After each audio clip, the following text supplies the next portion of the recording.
Imagine building your entire country on one thing, and then discovering that same thing is slowly destroying it.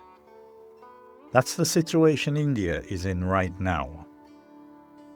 I'll try to break this down in clear English.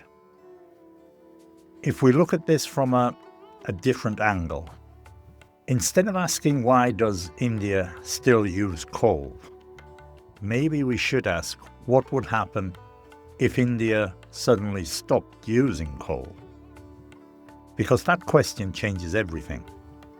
If coal disappeared tomorrow, entire parts of the Indian economy would simply shut down. To shut down just means to stop operating completely.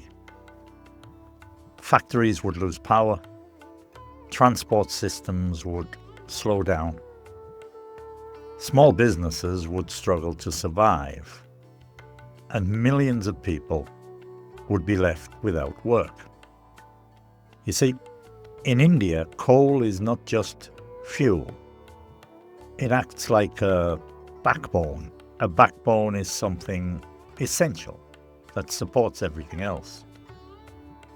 Without coal, the system doesn't just weaken, it risks collapsing. Let's dig into this idea. To dig in just means to examine something deeply. India is growing extremely fast. Cities are expanding. Industries are increasing production. And technology sectors are rising. But all of this growth depends on one simple thing: electricity. And most of that electricity comes from coal. This is where it gets complicated.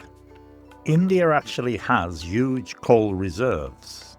Reserves are natural resources that are available for future use.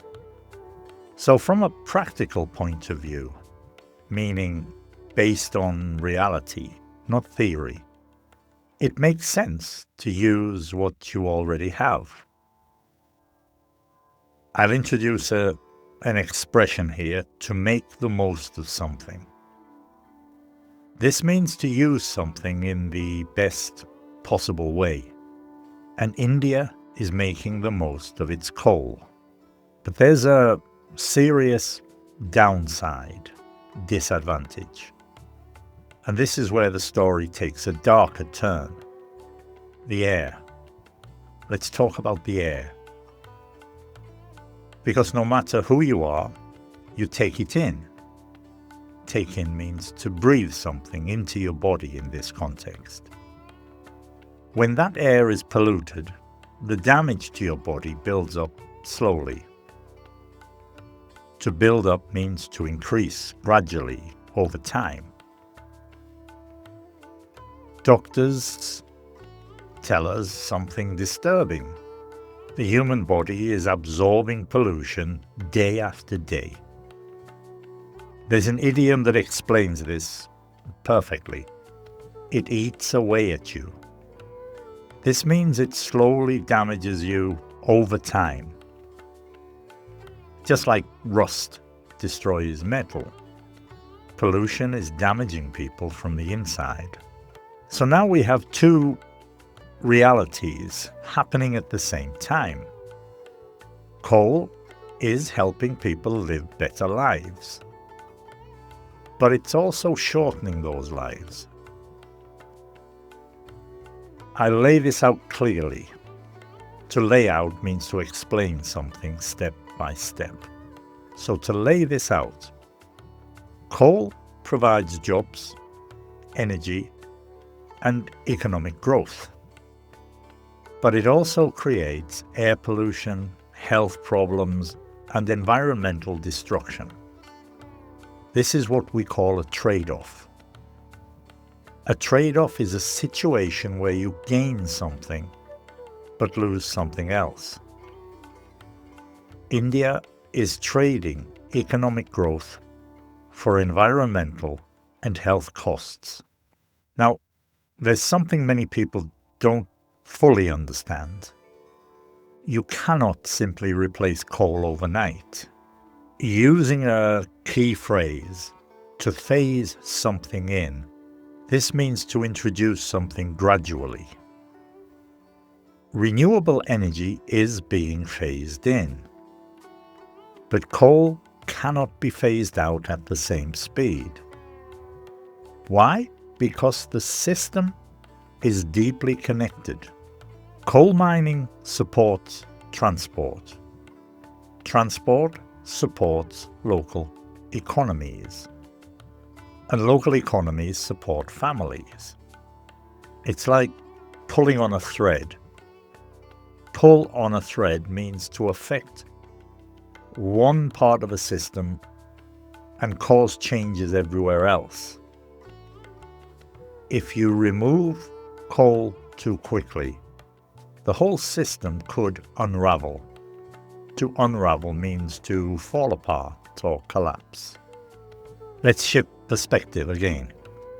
Many developed countries reduced their use of coal years ago, but they had alternatives: cheap gas, strong infrastructure, and more money, of course.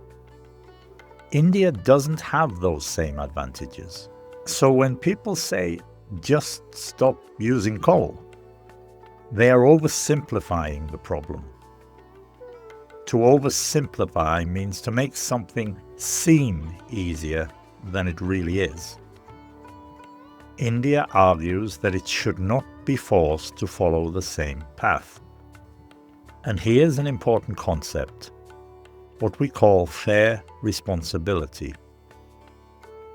In other words, countries that polluted heavily in the past should carry more responsibility today. Fair responsibility.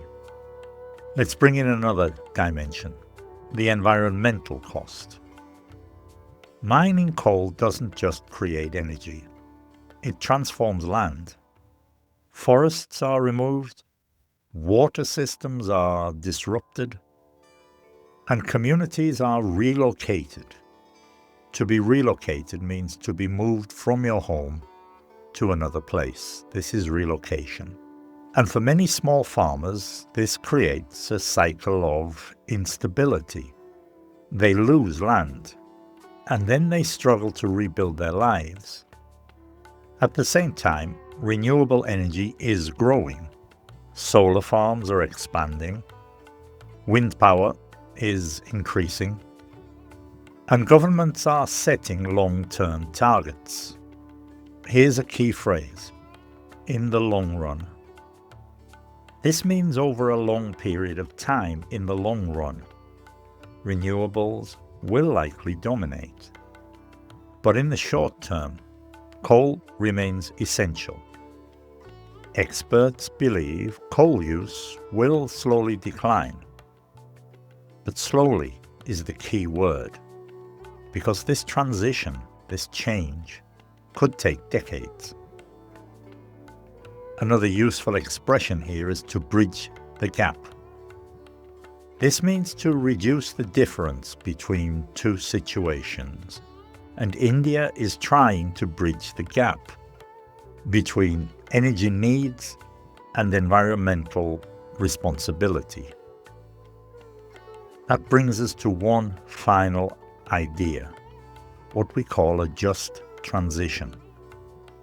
This means changing the system in a way that protects people, not just the environment, but workers and families, and communities.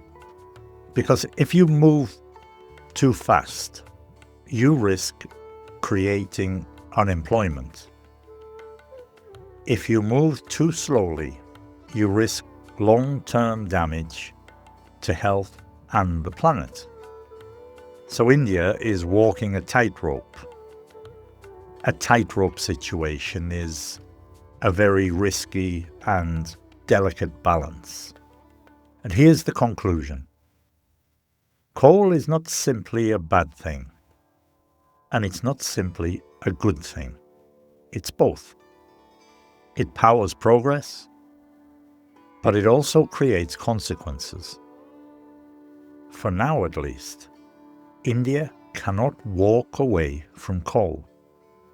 To walk away from something means to leave it behind completely. So the real question is not, why is India still using coal? The real question is, how do you escape something that built your entire system? Thank you for listening. This is Listen Colombia.